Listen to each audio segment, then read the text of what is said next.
بسم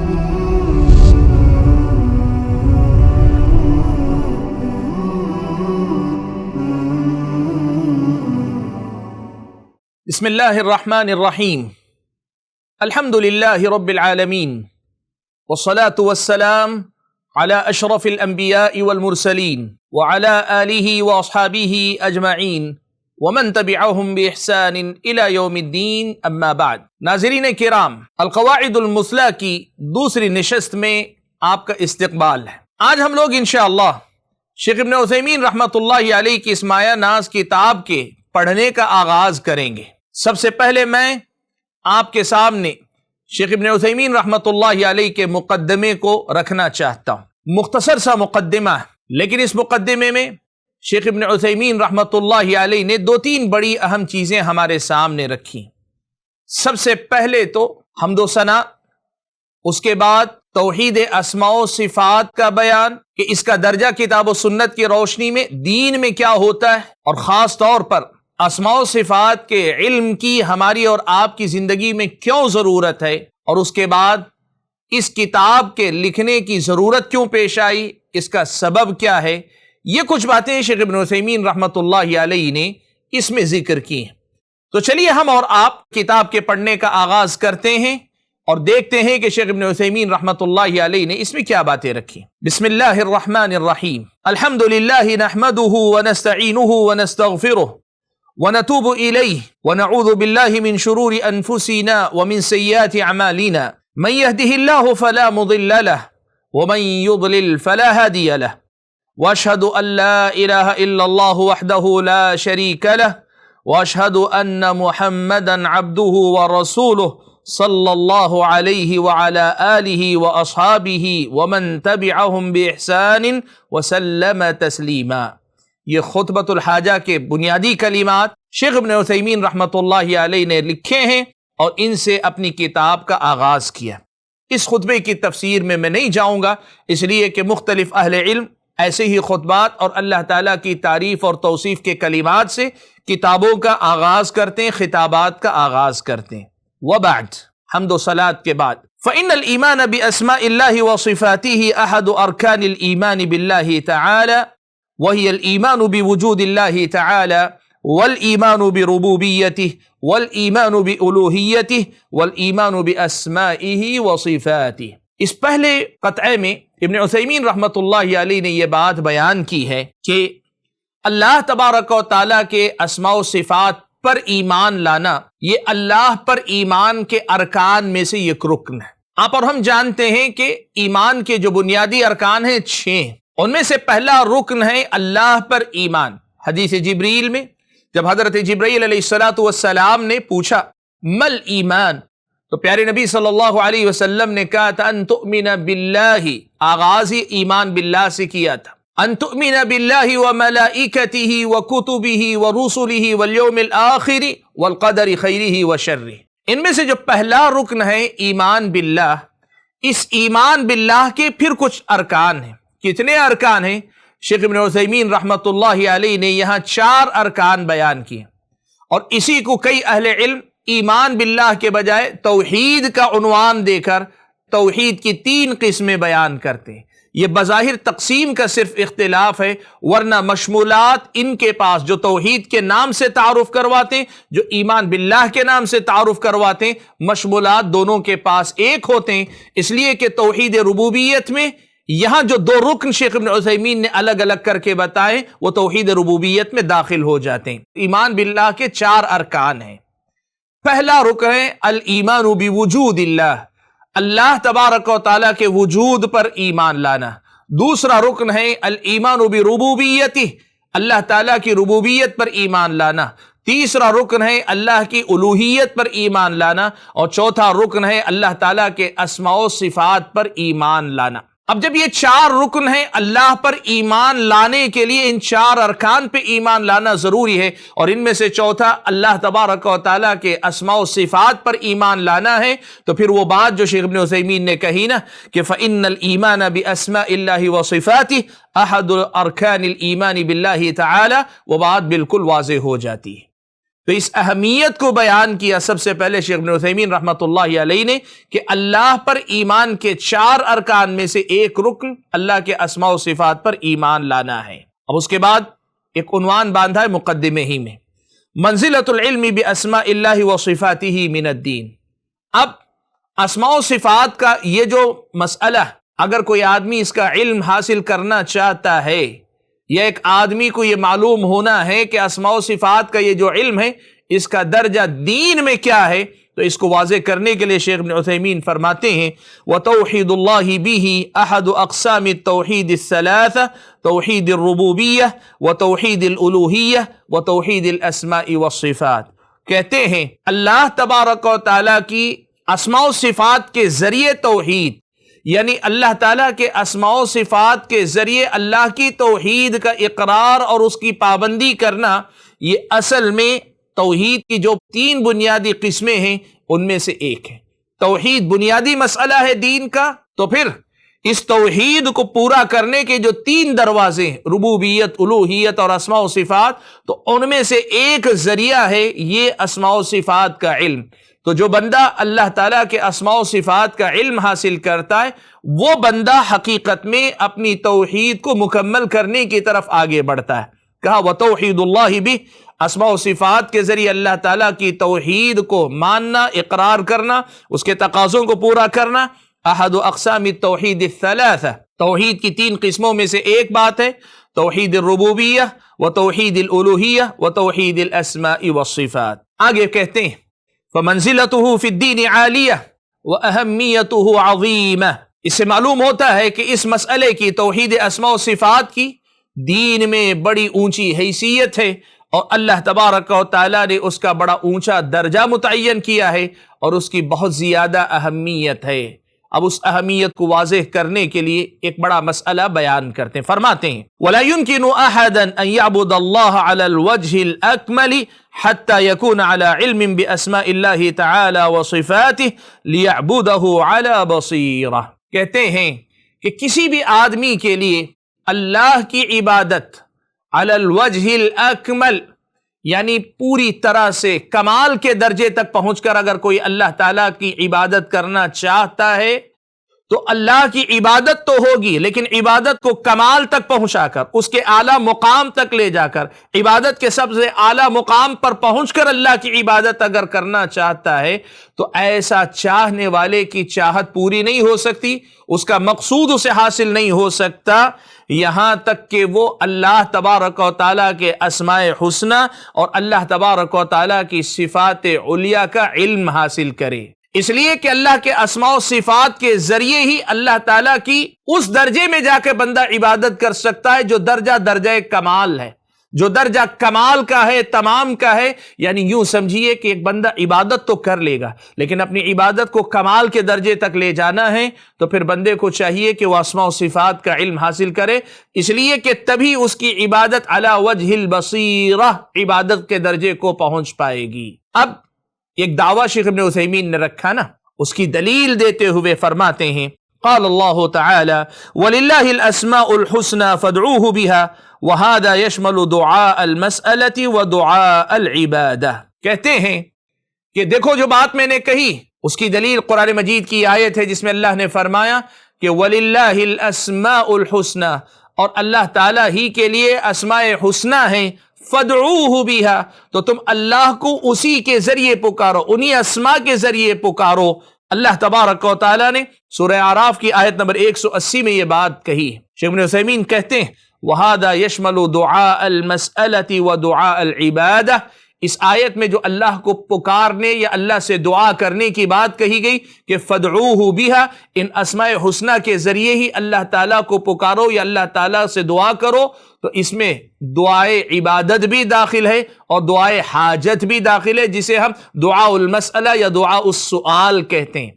چاہے دعائے عبادت ہو یا دعائے حاجت ہو، یہ دونوں دعائیں اگر ہم اللہ تعالیٰ سے کرنا چاہتے ہیں اور ہمیں کرنی ہیں، اس لیے کہ یہی اصل عبادت کا مغز ہے، یہی عبادت کا نچوڑ ہے، تو پھر ان دونوں دعاؤں میں ہم کو اسماء حسنی کی ضرورت پیش آئے گی۔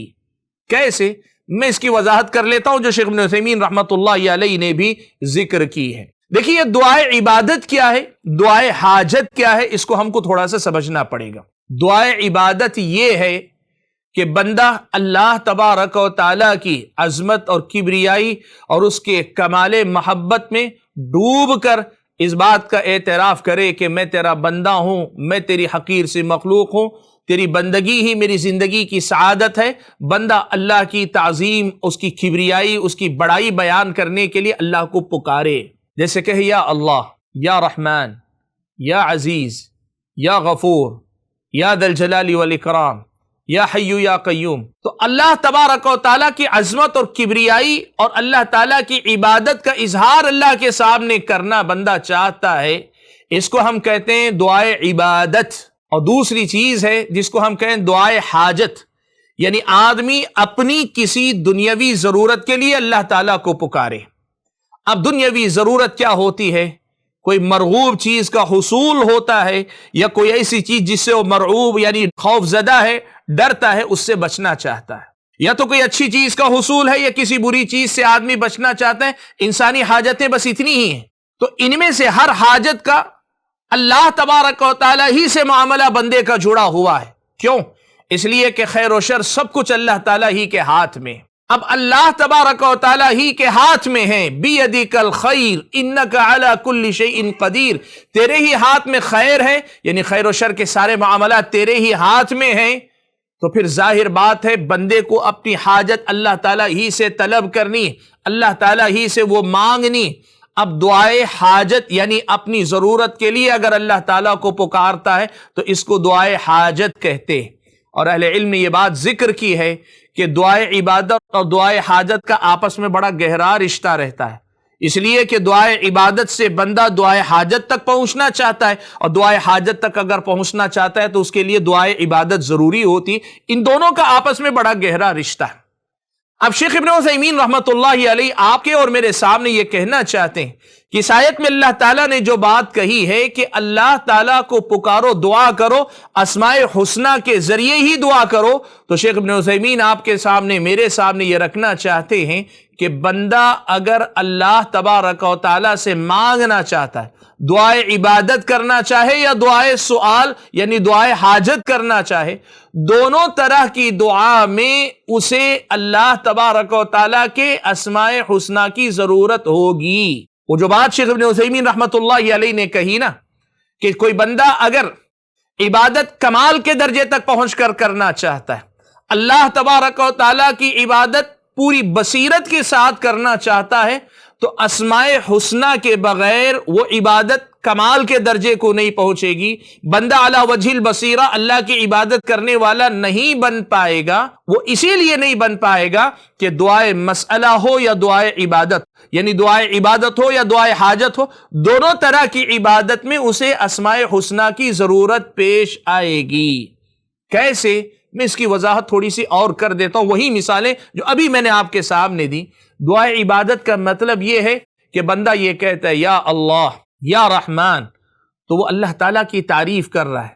کبھی اللہ کی رحمت کے حوالے سے اللہ کی تعریف کرتا ہے یا رحمان، یا رحیم، کبھی یا رزاق کہتے ہیں، اللہ تعالیٰ کی صفت رزق کے ذریعے اللہ کی تعریف کر رہا ہے، یا علیم، یا حلیم، یا ذا الجلال والاکرام، کبھی اللہ کے علم، کبھی اللہ تعالیٰ کے حلم، کبھی اللہ تبارک و تعالیٰ کے جلال اور اللہ تبارک و تعالیٰ کے جاہ اور مقام کا حوالہ دے کر اللہ تعالیٰ کی تعریف کرتا ہے۔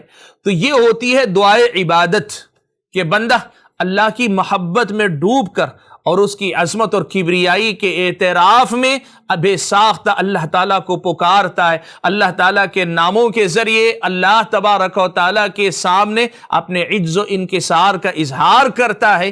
یہ دعائے عبادت کا طریقہ۔ دعائے مسئلہ میں اللہ تعالیٰ کے اسماء حسنہ کی ضرورت کیسے پیش آتی ہے؟ آپ اس کو دیکھیں، طریقہ یہ ہوتا ہے کہ آدمی کی جیسی حاجت ہے، اس حاجت سے مناسبت رکھنے والے اسماء حسنہ، اس حاجت سے تعلق رکھنے والے اسماء حسنہ ہیں۔ اللہ تبارک و تعالیٰ کے سامنے بندہ مثال کے طور پر رزق کا طلبگار ہو رہا ہے، اسے رزق کی ضرورت ہے، تو وہ اللہ تعالیٰ کو پکارے گا تو کیسے پکارے گا؟ کہے گا یا رزاق، اے رزق دینے والے، ارزقنی، مجھے رزق عطا فرما دے۔ اللہ تبارک و تعالیٰ کی رحمت کا محتاج ہوگا، اللہ تبارک و تعالیٰ کے رحم و کرم کی اسے ضرورت ہوگی، وہ کہے گا یا رحمان یا رحیم ارحمنی۔ اللہ تبارک و تعالیٰ کی مغفرت کی ضرورت ہوگی، اس کو کہنا پڑے گا یا غفور یا غفار اغفر لی، اے گناہوں کے بخشنے والے میری بخشش کر دے، مجھے معاف فرما دے۔ یا عفو، اے اللہ تعالیٰ مجھے تو معاف فرما دے، تو عفو ہے، تو معاف کرنے والا ہے، معافی کو پسند کرنے والا ہے، تو مجھے معاف کر دے۔ یعنی یوں سمجھیے کہ آدمی اپنی حاجت اور ضرورت کے اعتبار سے، اپنی ضرورت کے اعتبار سے کیا کرے گا؟ اللہ تعالیٰ کے اسماء الحسنی میں سے کچھ ناموں کو لے کر اللہ تبارک و تعالیٰ کے سامنے دعا کرے گا۔ تو یوں سمجھیے کہ شیخ ابن عثیمین رحمۃ اللہ علیہ نے یہ بنیادی بات ہمارے سامنے رکھی کہ بندہ اگر عبادت میں، جو کہ زندگی کا مقصد ہے، اس مقصد کو کمال کے درجے تک پہنچانا چاہتا ہے، عبادت کے کمال تک پہنچنا چاہتا ہے، تو یہ منزل اسے اسماء و صفات کے راستے سے گزر کر ہی ملے گی، اس لیے کہ وہ دعائے عبادت ہو کہ دعائے حاجت ہو، دونوں میں اسے اللہ تبارک و تعالیٰ کے اسماء حسنہ کے استعمال کی ضرورت پیش آئے گی۔ اور یہیں سے سمجھ میں آتا ہے کہ اسماء حسنہ اور اللہ تعالیٰ کی صفات علیہ کا علم حاصل کرنا ایک مومن کے لیے کس قدر زیادہ اہم ہو سکتا ہے، کس قدر زیادہ اس کی عبادتوں میں فرق لا سکتا ہے، یہ شیخ ابن عثیمین رحمۃ اللہ علیہ نے ذکر کیا۔ فرماتے ہیں وَهَذَا يَشْمَلُ دُعَاءَ الْمَسْأَلَةِ وَدُعَاءَ الْعِبَادَةِ، یہ جو اللہ نے حکم دیا ہے کہ اسماء حسنہ کے ذریعے ہی اللہ تعالیٰ کو پکارو، یہ دعائے مسئلہ یعنی دعائے حاجت اور دعاء العبادہ یعنی دعائے عبادت دونوں کو شامل ہے۔ آگے فرماتے ہیں فَدُعَاءُ الْمَسْأَلَةِ أَن تُقَدِّمَ بَيْنَ يَدَيْ مَطْلُوبِكَ مِنْ أَسْمَاءِ اللَّهِ تَعَالَى مَا يَكُونُ مُنَاسِبًا مثل ان تقول یا غفور اغفر لی ویا رحیم ارحمنی ویا حفیظ احفظنی ونحو ذلك۔ کہتے ہیں دعائے حاجت میں کیسے ضرورت پیش آئے گی؟ اس کا طریقہ یہ ہے کہ تم اپنے مطلوب سے پہلے، یعنی اپنا مطالبہ، اپنی حاجت اللہ کے سامنے رکھنے سے پہلے اللہ تبارک و تعالیٰ کے اسماء میں سے اس اسم کو آگے رکھو اللہ کے سامنے، ما یکون مناسبا، جو تمہاری اپنی حاجت سے مناسبت رکھتا ہو۔